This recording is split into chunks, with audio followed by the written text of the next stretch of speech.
Africa gave monotheism to the world, belief in one God.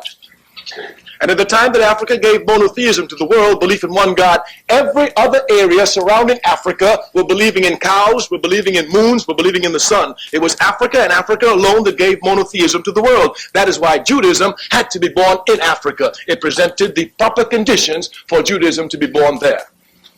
Sigmund Freud, in his book Moses and Monotheism, his last book, and the book usually hidden, it's hard to get, and I don't see why.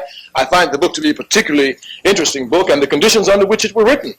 Mr. Freud began to write the book, I believe, in Austria, and because of Nazi occupation, he had to leave, and he took all the notes with him and went to Britain and hurried very much to write the book. Of course, this book, the Moses and Monotheism, here Freud comes to show through archaeological proofs, Freud comes to show through historical proof, Freud comes to throw through psychoanalytical proof that Judaism began in Africa, and not only this, but Moses himself was an African. Of course, the early priests of the religion were Africans, as they had to be. They were the ones who recorded the religion. Thus, when I take a position against Zionism, for example, when I hear people tell me that I'm anti-Semitic, which makes no sense at all because Judaism has nothing to do with Semitic people. One is a religion, the other is a biological specification, and the Palestinians certainly are Semitic. Mr. Arafat is a Semite. So if I support the Palestinians, I cannot be anti-Semitic, that's clear. But this is all confusion here. And this confusion is well done to keep people more confused. But we're revolutionaries and we believe in dialectics. Out of confusion comes clarity.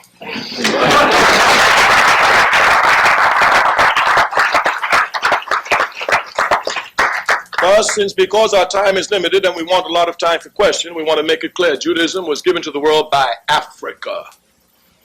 This is clear and undeniable fact. Those who wish to look at the history and we can develop it, look. Zionism is a political philosophy. It did not come out of Africa. The first organizational conference of Zionism, if my memory serves me correctly, was in 1897 in a place called Bâle, Switzerland.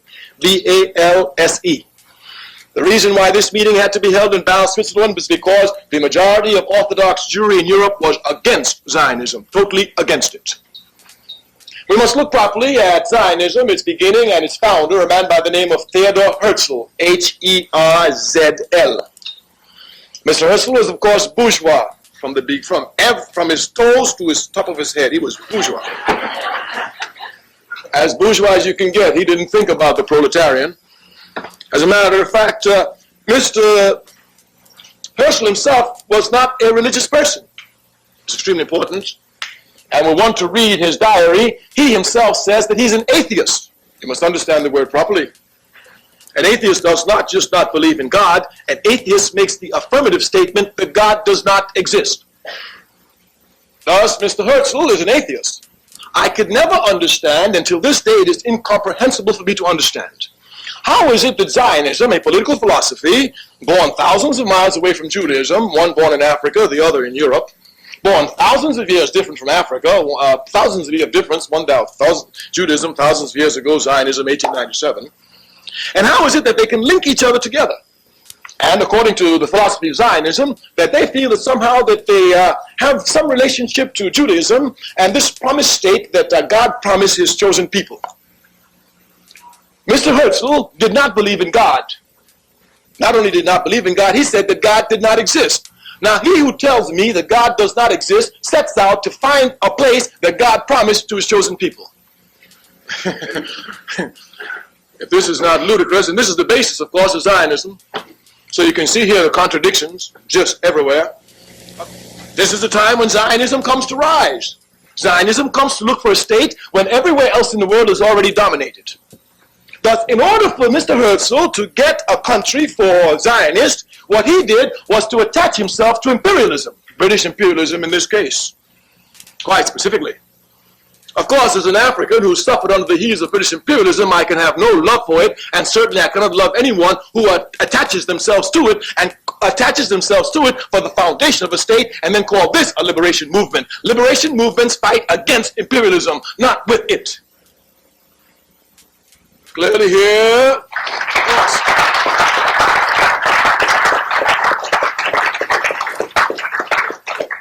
The legal foundation of the State of Israel is what is known as the Balfour Declaration. This declaration was issued in 1917.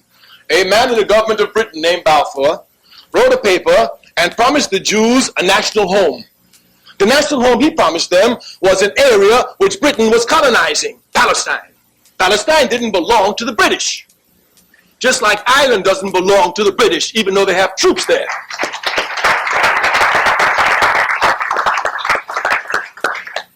But here, these British imperialists signed a note and gave it to the Jews, and they accepted it. Where is the morality for this?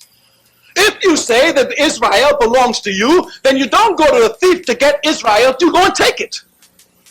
Once you go to an immoral being such as British imperialism, and this is the basis for you getting the land, then clearly here those who are truly liberation fighters must question this. The basis, we say, is the Balfour Declaration, and Zionists know it. The Zionism is certainly not a liberation movement because it never fought against any imperialism. As a matter of fact, today, Zionism is the baby, child, and infant protector of imperialism in the Middle East. It carries out the interests of American imperialism. As a matter of fact, Zionism and American imperialism is like this. If our tax dollars would stop giving money to Israel, the state would sink tomorrow. And certainly no one can deny that American imperialism is the leading imperialist nation in the world. So we cannot see how a liberation movement is so tied, string and ham to American imperialism. They work hand in hand with American imperialism. Thus they can hardly be a liberation movement.